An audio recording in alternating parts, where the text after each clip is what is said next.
Bismillahirrahmanirrahim. Assalamualaikum warahmatullahi wabarakatuh. Keberadaan dan kemunculan makhluk bernama Dajjal diimani oleh umat Islam. Namun tidak ada yang tahu pasti di mana keberadaannya kini, serta kapan Dajjal akan keluar dari persembunyiannya. Kendati pun demikian, Nabi Muhammad SAW sudah menyebutkan tanda-tanda alam saat Dajjal akan muncul dan membuat kerusakan di bumi. Satu di antara tanda ini sudah mulai tampak. Ini menjadi peringatan bagi kaum mukmin untuk meningkatkan keimanan dan ketakwaan agar terhindar dari fitnahnya. Berikut ini 3 tanda alam Dajjal akan muncul. Yang pertama, terjadi kekeringan selama 3 tahun. Sebelum kemunculan Dajjal, peristiwa alam yang akan terjadi adalah kekeringan yang panjang.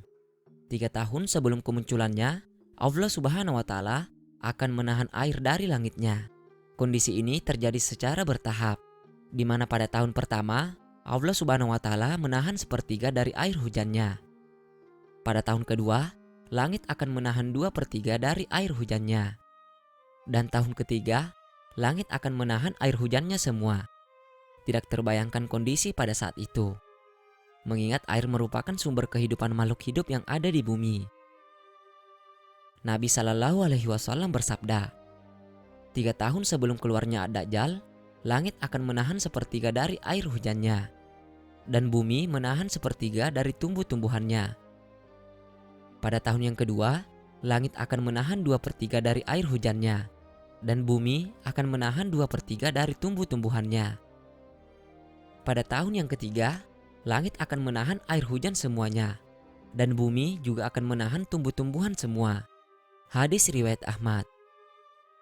Tahap-tahap yang terjadi ini memperlihatkan bagaimana skema perubahan iklim yang terjadi di bumi. Namun jika manusia bisa menyebutnya perubahan iklim, maka sebenarnya itu adalah kuasa Allah Subhanahu wa Ta'ala yang menahan rezeki berupa air. Kemudian yang kedua, terjadi kelaparan yang panjang. Bisa dipastikan apa yang terjadi setelah kekeringan. Pastinya manusia akan mengalami kelaparan yang hebat. Pasalnya, tanpa air, tumbuhan dan ternak tidak dapat bertahan hidup. Apalagi sudah dijelaskan dalam hadis di atas bahwa Allah Subhanahu wa Ta'ala memerintahkan bumi untuk menahan tumbuh-tumbuhan untuk tumbuh di atasnya. Sesungguhnya 3 tahun sebelum kemunculan Dajjal, di tahun pertama, langit menahan sepertiga air hujannya. Bumi menahan sepertiga hasil tumbuhannya. Dan di tahun kedua, langit menahan 2/3 air hujannya, dan bumi juga menahan 2/3 hasil tanamannya. Dan di tahun ketiga, langit menahan seluruh yang ada padanya, dan begitu pula bumi. Sehingga binasalah setiap yang memiliki gigi pemamah dan juga kuku. Kisah Dajjal, Syekh Muhammad Nasruddin Al-Albani, Pustaka Imam Asy-Syafi'i. Makna dari binasalah setiap yang memiliki gigi pemamah dan berkuku adalah hewan yang dapat memberikan protein bagi manusia. Hewan-hewan seperti kambing, domba, sapi, kerbau, dan juga unta akan binasa karena mereka juga tidak memiliki makanan untuk bertahan hidup. Bagaimana dengan makanan kaum mukmin? Allah Subhanahu wa Ta'ala akan mencukupkan perut mereka dengan makanan layaknya makanan penghuni langit.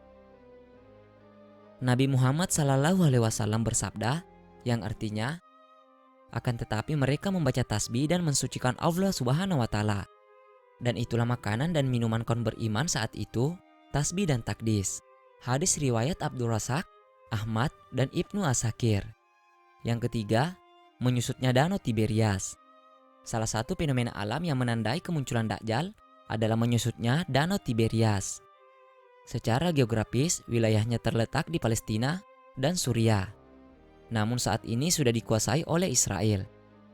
Sungai yang disebut juga dengan Sungai Galilea ini kini digunakan oleh penduduk Israel untuk pertanian, perkebunan, air minum, dan sanitasi. Ironisnya, sungai ini debitnya sekarang kian menyusut. Hal ini disebabkan karena rendahnya curah hujan di wilayah tersebut, serta populasi warga Israel yang justru mengalami peningkatan. Hal ini tentu bukan menjadi bencana bagi warga Israel saja, namun juga umat Islam. Pasalnya dengan keringnya Danau Tiberias menjadi tanda bahwa sosok yang tidak diinginkan akan segera muncul. Ya, Dajjal laknatullah. Hadis riwayat Imam Muslim dari Fatimah binti Qais bahwa beliau radhiyallahu anhu berkata bahwa seorang yang bernama Tamim Ad-Dari mendatangi Nabi menceritakan tentang pertemuannya dengan Dajjal. Tamim berlayar selama 30 hari dan terdampar di sebuah pulau di arah timur matahari. Di pulau tersebut, Tamim bertemu dengan sosok yang bernama Dajjal dan mempertanyakan perihal Danau Tiberias.